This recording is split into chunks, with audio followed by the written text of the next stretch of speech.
आप सभी को नमस्कार। जैसा कि आप सबको पता है, हमारा अभियान चला हुआ है महाराष्ट्र सांसद मनोहर लाल, और इस अभियान के अंतर्गत आता है 50 डे चैलेंज। 50 डे चैलेंज का आज है 45वां दिन, और आज 45वें दिन हमारे बीच में एक किसान नेता और एक ऐसी शख्सियत जिन्होंने हाल ही में मनोहर नीतियों से प्रभावित होकर भारतीय जनता पार्टी को ज्वाइन किया है, हमारे बीच में उपस्थित है राजेंद्र दादूकर जी।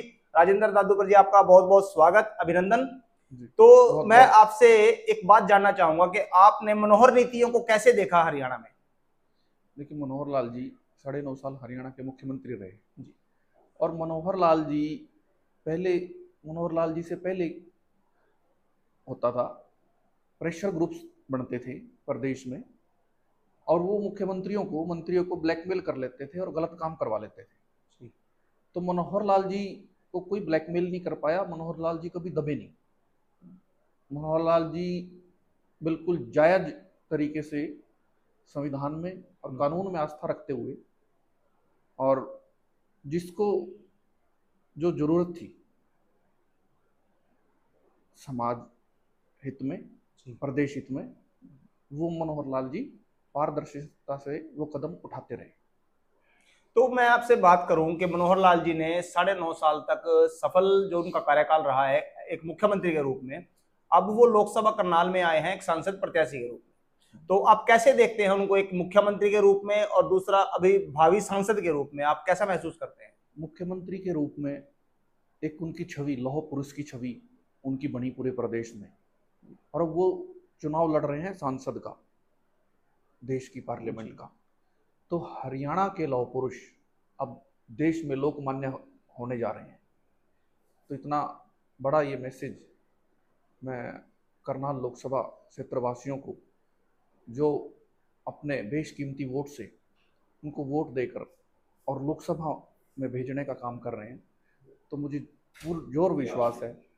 दादूपुर जी, मैं आपसे एक चीज जानना चाहूंगा कि आप जिस समाज से आते हैं उस समाज का एक अपना वर्चस्व है, और भारतीय जनता पार्टी ने अभी आपके समाज को भी राजनीति में हिस्सेदारी दी है, प्रतिनिधित्व दिया है, उनको स्टाफ सिलेक्शन कमीशन का चेयरमैन लगाया है।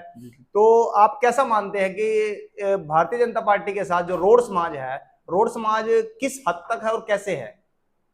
देखिए, मनोहर लाल जी ने जिस तरीके से मेरिट के आधार पर नौकरियां दी, ये जो HSSC के चेयरमैन को भी मेरिट के आधार पर दिया जी, और नायब सिंह सैनी को भी मेरिट के आधार पर भर्ती करके मुख्यमंत्री बनाया, तो एक रोल मॉडल और एक एग्जाम्पल सेट किया है मनोहर लाल जी ने, जो नौकरियों में पारदर्शिता जो दी है।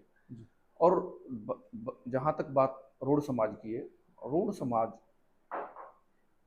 पिछले कई लोकसभा चुनाव से भाजपा के साथ पूरे पुरजोर तरीके से खड़ा है। रोड समाज एक राष्ट्रवादी समाज है, और माननीय प्रधानमंत्री को एक राष्ट्रवादी नेता और एक राजधर्म का पालन करने वाले नेता के तौर पर देखता है, और उनमें, प्रधानमंत्री जी में और मनोहर लाल जी में आस्था रखता है।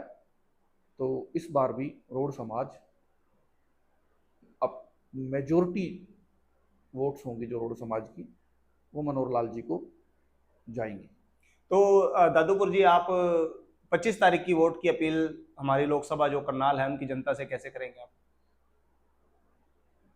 मैं करनाल की जनता से हाथ जोड़कर ये विनम्र निवेदन करता हूँ, आने वाली 25 तारीख को कमल के फूल पर बटन दबाएं और माननीय मनोहर लाल जी को कामयाब करके लोकसभा में भेजें, ताकि मनोहर लाल जी पूरे देश में भी ऐसी नीतियां लागू कर सकें, और पूरे देश को एक जो हरियाणा का रोल मॉडल जो बना है 9.5 साल में, उसको पूरे देश में लागू कर पाएं।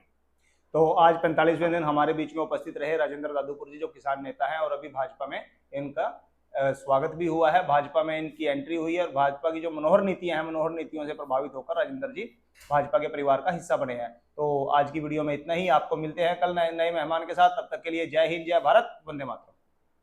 वंदे मातरम।